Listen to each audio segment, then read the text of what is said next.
वंदे मातरम, जय हिंद, जय भारत। दोस्तों, आज मैं 27 अक्टूबर 2025 का डेली करंट अफेयर प्रस्तुत कर रहा हूं। दोस्तों, आज की वीडियो में 20 प्लस महत्वपूर्ण क्वेश्चन है। मेरे बेहतर नॉलेज और बेहतर जानकारी के साथ अपडेटेड जानकारी रहती है मेरे चैनल में। आप इन सभी क्वेश्चनों को नोट करें और निश्चित तौर से आपको सफलता मिलेगी। तो दोस्तों, आज की मैं परीक्षा उपयोगी वीडियो प्रारंभ कर रहा हूं। फर्स्ट क्वेश्चन, गंगा नदी पर निर्मित भारत के पहले ग्लास सस्पेंशन ब्रिज का नाम क्या है? गाइस, इस प्रश्न का सही उत्तर है निम्न ऑप्शनों में ऑप्शन बी, बजरंग सेतु। इस प्रश्न का सही उत्तर है दोस्तों, यह ऋषिकेश में है। और दोस्तों, इस पुल की लंबाई है 132.5 मीटर और लंबाई 132.5 मीटर लंबाई है और चौड़ाई 8 मीटर है। दोस्तों, आपको बता दें, गंगा नदी पर आधुनिक सस्पेंशन ब्रिज बजरंग सेतु लगभग बनकर तैयार हो गया है। और दोस्तों, आशा के अनुरूप दिसंबर 2025 तक इसे खोल दिया जाएगा और लोगों को इसका इस्तेमाल लक्ष्मण झूले के स्थान पर होगा, जिसे लगभग एक सदी के बाद 2019 में सुरक्षा कारणों से बंद कर दिया गया था। दोस्तों, एक बार मैं फिर से बता रहा हूं, बजरंग सेतु की लंबाई 132 मीटर है, चौड़ाई 8 मीटर है और लागत है 60 करोड़। पुल पर दो पहिया वाहन के लिए 5 मीटर चौड़ा स्टील डेक और पैदल यात्रियों के लिए दोनों तरफ 1.5 मीटर चौड़े कांच के रास्ते होंगे। 66 मिलीमीटर मोटे पारदर्शी कांच रास्ते आगंतुकों को अपने पैरों के नीचे बहती गंगा नदी का अद्भुत नजारा दिखाएगा। दोस्तों, महत्वपूर्ण जानकारी, भारत में पहला भारत का सबसे लंबा डेकर पुल नागपुर में बना। भारत का पहला केबल स्टे रेल पुल अजीक खुड्डू पुल जम्मू कश्मीर में बना। भारत का सबसे लंबा नदी डॉक्टर भूपेन हजारिका या डोला सदिया ब्रिज असम 9.15 किलोमीटर है। यह असम और अरुणाचल प्रदेश को जोड़ता है। दुनिया का सबसे लंबा कांच का पुल वियतनाम में व्हाइट ड्रैगन है, 632 मीटर। भारत का सबसे बड़ा स्काई पुल तमिलनाडु में है, 570 मीटर का। दुनिया का सबसे ऊंचा रेल ब्रिज जम्मू कश्मीर में है, जो चेनाब नदी के ऊपर 359 मीटर ऊंचा है और लंबाई है 1315 मीटर। दुनिया का सबसे लंबा प्लेटफार्म कर्नाटक का हुबली रेलवे स्टेशन है, जिसने गोरखपुर रेलवे प्लेटफार्म को पीछे छोड़ दिया है। और दोस्तों, इसका नाम है श्री सिद्ध रूधा स्वामी जी। 1507 मीटर है।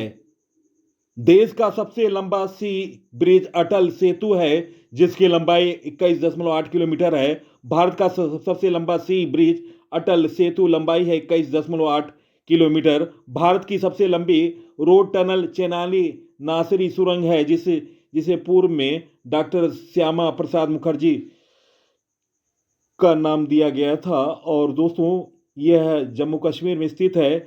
यह एशिया की सबसे लंबी डायरेक्शन हाईवे टनल भी है, जिसकी लंबाई है 9.28 किलोमीटर। भारत की सबसे लंबी रेलवे सुरंग पीर पंजाल रेल सुरंग है, जो कि जम्मू कश्मीर में स्थित है। लंबाई है 112.1। दोस्तों, इसकी लंबाई है भारत की सबसे लंबी रेलवे सुरंग की 11.2 किलोमीटर पीर पंजाब रेल सुरंग है। और दोस्तों, पर अब ये T50 सबसे लंबी है, जिसकी लंबाई है 12.70 किलोमीटर। अटल टनल रोहताज सुरंग हिमाचल प्रदेश में स्थित है। इसकी लंबाई है 9.02 किलोमीटर। यह 3000 मीटर 10,000 फीट की ऊंचाई पर भारत की सबसे लंबी हाईवे सुरंग है। बेहतर जानकारी और बेहतर रिकॉर्डों से अपडेटेड जानकारी रही मेरी। आप इस वीडियो को सोशल साइट और स्टडी ग्रुपों पर शेयर करें। नेक्स्ट क्वेश्चन, कुनार नदी पर किस देश में बांध बनाने का निर्देश दिया गया? गाइस, इस प्रश्न का सही उत्तर है निम्न ऑप्शनों में ऑप्शन सी, अफगानिस्तान। इस प्रश्न का सही उत्तर है ऑप्शन सी। नेक्स्ट क्वेश्चन, किस देश ने जूनियर हॉकी विश्व कप 2025 से अपना नाम वापस लिया? गाइस, इस प्रश्न का सही उत्तर निम्न ऑप्शनों में ऑप्शन सी पाकिस्तान इस प्रश्न का सही उत्तर है। दोस्तों, पाकिस्तान की राजधानी इस्लामाबाद है, मुद्रा है रुपया, पाकिस्तानी रुपया, और दोस्तों प्रधानमंत्री हैं शहबाज शरीफ और राष्ट्रपति हैं Asif Zardari. Next question, WNBA में पहली भारतीय महिला मुख्य कोच कौन बनी? मोस्ट इंपॉर्टेंट क्वेश्चन गाइस, इस प्रश्न का सही उत्तर है निम्न ऑप्शनों में ऑप्शन ए सोनिया रमन इस प्रश्न का सही उत्तर है। WNBA में पहली भारतीय महिला कोच बनी हैं भारतीय मूल की सोनिया रमन ने सिएटल स्टार्म का मुख्य कोच बनकर WNBA महिला नेशनल बास्केट लीग में नया इतिहास रच दिया। वे इस प्रतियोगिता में किसी भी टीम की मुख्य कोच बनने वाली भारतीय मूल की पहली व्यक्ति हैं। रमन पिछले सत्र से न्यूयॉर्क लिबर्टी में सहायक कोच बनने से पहले 4 साल तक NBA के मेम्फिस ग्रिजलीज में सहायक कोच थी। रमन का कोचिंग कैरियर एक IIT से शुरू हुआ, जहां वह 2008 से 2020 तक मुख्य कोच रहीं। उन्होंने इस स्कूल को 2 बार डिवीजन तथा 3 NCAA टूर्नामेंट में पहुंचाया और प्रतियोगिता के इतिहास की सबसे सफल कोच रहीं। नेक्स्ट क्वेश्चन, हाल में किसे मरणोपरांत विज्ञान रत्न पुरस्कार मिला? मोस्ट इंपॉर्टेंट क्वेश्चन गाइस, इस प्रश्न का सही उत्तर निम्न ऑप्शनों में option A professor Jayant Vishnu Narlikar इस प्रश्न का सही उत्तर है। प्रसिद्ध खगोल भौतिक विज्ञानी प्रोफेसर जयंत विष्णु नार्लिकर को विज्ञान रत्न पुरस्कार के लिए चुना गया। यह देश का शीर्ष विज्ञान पुरस्कार है। सरकार ने इसके साथ ही 2025 के लिए 8 विज्ञान श्री पुरस्कारों और 14 विज्ञान युवा पुरस्कारों विजेताओं की भी घोषणा की है। उनका इसी वर्ष 20 मई को दोस्तों 86 वर्ष की आयु में निधन हो गया था प्रोफेसर जयंत विष्णु नार्लिकर का। दोस्तों, महत्वपूर्ण पुरस्कारों के बारे में जानकारी नोट डाउन करें। सुनील अमृत ने 2025 ब्रिटिश अकादमी पुस्तक पुरस्कार जीता। मारिया कोराना मचाडो को 2025 का शांति का नोबेल पुरस्कार दिया गया।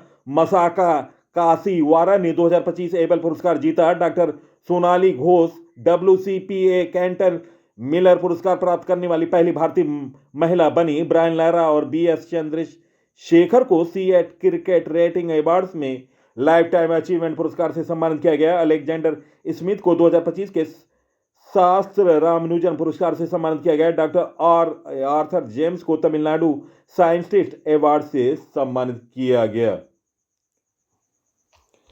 नेक्स्ट क्वेश्चन, हाल में सतीश शाह का निधन हो गया, वे कौन थे? गाइस, इस प्रश्न का सही उत्तर है निम्न ऑप्शनों में ऑप्शन बी अभिनेता इस प्रश्न का सही उत्तर है।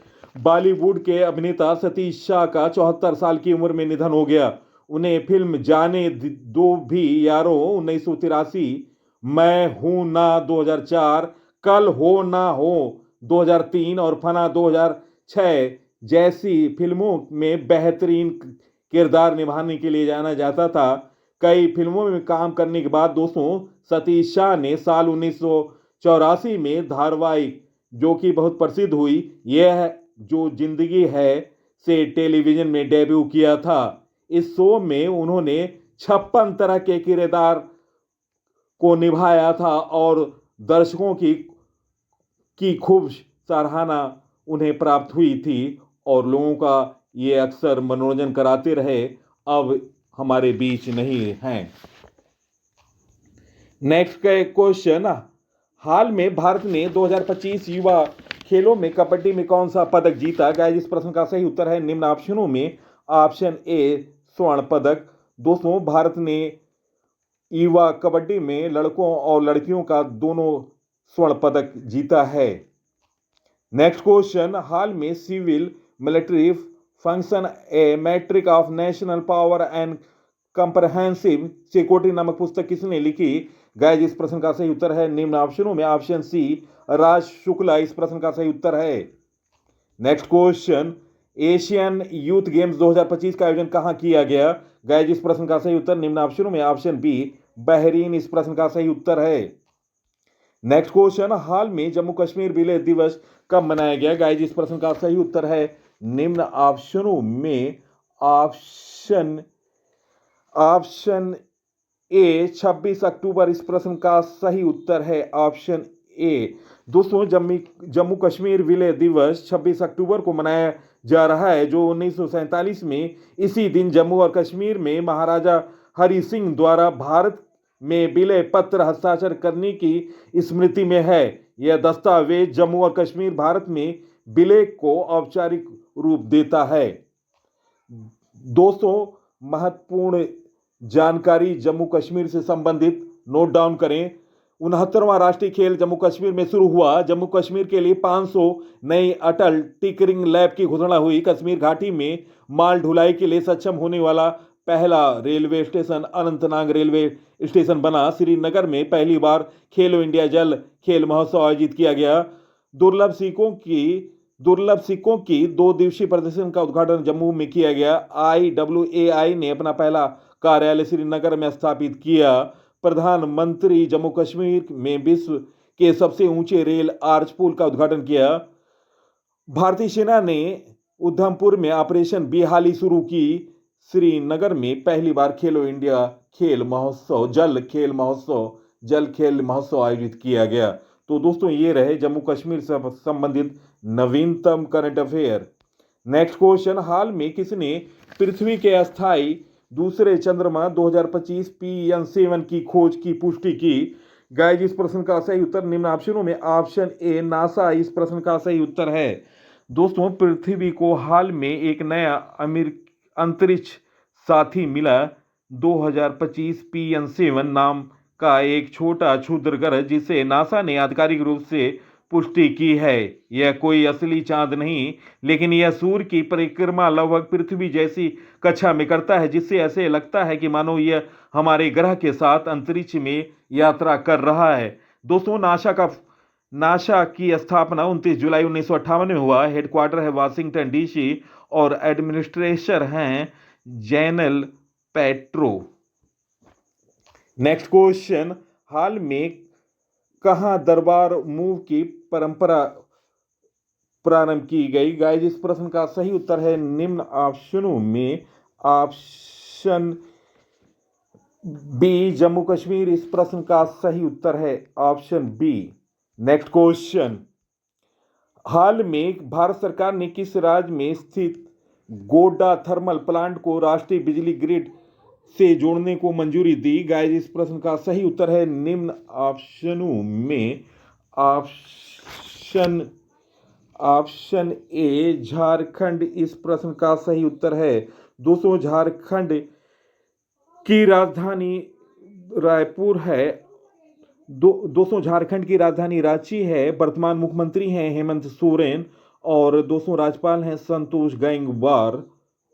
नेक्स्ट क्वेश्चन, तीरंदाजी वर्ल्ड कप 2025 के फाइनल के बाद भारत की मेडल टैली में रैंक क्या रही? गाइस इस प्रश्न का सही उत्तर ऑप्शन ए ऑप्शन सी चौथा इस प्रश्न का सही उत्तर है। नेक्स्ट क्वेश्चन, हाल में कौन अत्यंत शक्तिशाली बैलिस्टिक मिसाइल HUNAM-5 को तैनात करेगा? गाइस इस प्रश्न का सही उत्तर है निम्न ऑप्शनों में ऑप्शन ए दक्षिण कोरिया इस प्रश्न का सही उत्तर है ऑप्शन ए। दोस्तों दक्षिण कोरिया की राजधानी सियोल है। मुद्रा है दक्षिण कोरियाई वॉन। प्रेसिडेंट हैं ली जी मियोंग। नेक्स्ट क्वेश्चन, हाल में विश्व विकास सूचना दिवस कब मनाया गया? गाइस इस प्रश्न का सही उत्तर है ऑप्शन डी में कर लें 24 अक्टूबर इस प्रश्न का सही उत्तर है। दोस्तों हर साल 24 अक्टूबर को विश्व विकास दिवस मनाया जाता है। विश्व विकास सूचना दिवस मनाया जाता है हर साल। वर्ल्ड डेवलपमेंट इंफॉर्मेशन डे के रूप में मनाया जाता है 24 अक्टूबर को। पहली बार 1973 में मनाया गया था। उद्देश्य था वैश्विक विकास को गति देना और राष्ट्रों के सामने आने वाले चुनौतियों का समाधान करने में ICT की महत्वपूर्ण भूमिका पर जोर दिया जा सके। दोस्तों 24 अक्टूबर को ही ITBP का स्थापना दिवस मनाया गया। 2025 में इसकी 64वीं एनिवर्सरी थी और आईटीबीपी का स्थापना 24 अक्टूबर 1962 में हुआ। हेडक्वार्टर नई दिल्ली है। और दोस्तों वर्तमान डीजी हैं प्रवीण कुमार। मोटो है सौर दृढ़ता कर्म निष्ठा। नेक्स्ट क्वेश्चन, हाल में किस देश की राजमाता श्री कीत का निधन हो गया? गाइस इस प्रश्न का सही उत्तर है निम्न ऑप्शनों में ऑप्शन ए थाईलैंड इस प्रश्न का सही उत्तर है। दोस्तों ग्रामीण विकास पारंपरिक शील और पर्यावरण संरक्षण पर अपने काम के लिए जानी वाली थाईलैंड की राजमाता श्री कितिया कारस का बैंकॉक में 93 वर्ष की आयु में निधन हो गया था। दोस्तों थाईलैंड के बारे में जानकारी, दोस्तों इसे सफेद हाथियों का देश कहा जाता है, पुराना नाम सियाम था। और दोस्तों भारत और थाईलैंड के बीच मैत्री एक्सरसाइज होता है। और दोस्तों एक और एक्सरसाइज होता है अयुत्या एक्सरसाइज। दोस्तों थाईलैंड की राजधानी बैंकॉक है। मुद्रा है थाई वहत। पीएम है अनुतीन चारविराकुल। नेक्स्ट क्वेश्चन, हाल में भारत के तीसरे सबसे ज्यादा वनडे रन बनाने वाले खिलाड़ी कौन बने? गाइस इस प्रश्न का सही उत्तर है निम्न ऑप्शनों में ऑप्शन ए रोहित शर्मा इस प्रश्न का सही उत्तर है। दोस्तों रोहित शर्मा ने तीसरे वनडे में ऑस्ट्रेलिया के खिलाफ शानदार शतक लगाकर 11,249 रन बनाकर उन्होंने सौरव गांगुली को पीछे छोड़ दिया है और भारत के लिए वनडे में तीसरे सबसे ज्यादा रन बनाने वाले खिलाड़ी बन गए। अब वह केवल सचिन तेंदुलकर और विराट कोहली से ही पीछे हैं। उन्होंने ये उपलब्धि ऑस्ट्रेलिया के खिलाफ दूसरे वनडे में 73 रनों की पारी खेलते हुए हासिल की थी और तीसरे वनडे में उन्होंने शानदार 100 रन बनाए थे। दोस्तों सचिन तेंदुलकर ने 463 मैच में 18,426 रन बनाए, 44.83 की औसत से 49 शतक लगाए और 96 अर्धशतक। विराट कोहली ने 304 मैचों में 14,181 रन बनाए, 59.59 की औसत से 51 शतक लगाए, 72 अर्धशतक लगाए। और दोस्तों रोहित शर्मा ने 275 मैचों में 11,249 रन बनाए, 48.69 की औसत से 32 शतक लगाए और अर्धशतक 59। और दोस्तों एक शतक उन्होंने तीसरे वनडे में लगाया। इस तरह उनके शतकों की संख्या 33 हो गई है। सौरव गांगुली ने 308 मैचों में 11,121 रन बनाए, 40.95 की औसत से 22 शतक 71 अर्धशतक लगाए। तो दोस्तों ये रहे भारत की तरफ से सबसे ज्यादा रन बनाने वाले खिलाड़ियों के बारे में जानकारी। नेक्स्ट क्वेश्चन, हाल में ग्लोबल फाइनेंस के अनुसार विश्व का सर्वश्रेष्ठ उपभोक्ता बैंक 2025 कौन बना? गाइस इस प्रश्न का सही उत्तर है निम्न ऑप्शनों में ऑप्शन बी एसबीआई बैंक इस प्रश्न का सही उत्तर है। दोस्तों ग्लोबल फाइनेंस ने एसबीआई को 2025 के लिए वर्ल्ड का बेस्ट कंज्यूमर बैंक और भारत में बेस्ट बैंक से सम्मानित किया। एसबीआई को डिजिटल बैंकिंग में लीडरशिप, बहुत बड़ा कस्टमर बेस और कंज्यूमर फोकस है और तकनीक सक्षम है। इन सभी कारणों से इसे अवार्ड मिला। ग्लोबल फाइनेंस ये अमेरिका का फाइनेंस मैगजीन है। इसकी स्थापना 1987 में हुआ। हेडक्वार्टर है न्यूयॉर्क। दोस्तों एसबीआई के बारे में जानकारी, दोस्तों इसका पूर्व नाम था 1806 में बैंक ऑफ कलकत्ता इसका नाम था। बाद में 1809 में इसका नाम बदलकर बैंक ऑफ बंगाल कर दिया गया। 1921 में bank of Bengal, bank of Bombay और बैंक ऑफ मद्रास हो गया और इंपीरियल बैंक ऑफ इंडिया बना। 1955 में इंपीरियल बैंक ऑफ इंडिया का राष्ट्रीयकरण किया गया और इसका नाम बदलकर भारतीय स्टेट बैंक एसबीआई कर दिया गया। दोस्तों महत्वपूर्ण जानकारी मैं दे रहा हूं। एसबीआई की स्थापना 1 जुलाई 1955 में हुआ। हेडक्वार्टर मुंबई है। चेयरमैन है चल्ला श्रीनिवासुल शेट्टी। और दोस्तों टैग लाइन है पूरा बैंकिंग नोटिंग इज। दोस्तों महत्वपूर्ण जानकारी के क्रम में कुछ स्टैटिक क्वेश्चन जो कि परीक्षा में आए हुए हैं, श्रीनगर की डल झील में किस बैंक ने फ्लोटिंग एटीएम लॉन्च किया? तो उत्तर है एसबीआई। एसबीआई ने पहला तैरता हुआ एटीएम कम और कहां लॉन्च किया था? तो दोस्तों नोट डाउन करें, 2004 में केरला में महिला उद्यमियों को बिना गारंटी लोन देने के लिए अस्मिता लोन योजना शुरू किया। एसबीआई ने भारतीय बैंक संघ के नए अध्यक्ष श्रीनिवासुल शेट्टी एसबीआई के चेयरमैन बने। एसबीआई ने आयात निर्यात सेवाओं को बढ़ावा देने के लिए वैश्विक व्यापार वित्त केंद्र ग्लोबल ट्रेड फाइनेंस सेंटर शुरू किया कोलकाता और हैदराबाद में। नेक्स्ट क्वेश्चन, हाल में जारी आरबीआई के नवीनतम आंकड़ों के अनुसार भारत का विदेशी मुद्रा भंडार बढ़कर कितना अरब डॉलर हो गया? गाइस, इस प्रश्न का सही उत्तर है निम्न ऑप्शनों में ऑप्शन सी 702 अरब डॉलर पर पहुंच गया है। भारतीय रिजर्व बैंक के नवीनतम आंकड़ों के अनुसार 17 अक्टूबर 2025 को समाप्त सप्ताह में भारत का विदेशी भंडार बढ़कर 702 अरब डॉलर पर पहुंच गया, जो 3 सप्ताह बाद फिर से 700 अरब डॉलर के पार कर गया। इस वृद्धि का मुख्य कारण सोने के भंडार में तेज उछाल रही, जबकि विदेशी मुद्रा परिसंपत्तियां 1.6 अरब डॉलर घटकर 570 अरब डॉलर रह गई। दोस्तों, प्रश्नों का चयन और पीसी सर की मेहनत अगर पसंद आई है, आप इस वीडियो को सोशल साइटों और स्टडी ग्रुपों पर शेयर करें।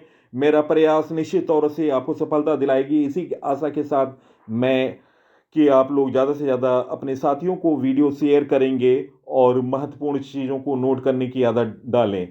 तो दोस्तों, इसी के साथ मैं इस अंक से विदा ले रहा हूं। अगले अंक में आपसे मुलाकात होगी। तब तक के लिए नमस्कार, वंदे मातरम, जय हिंद, जय भारत।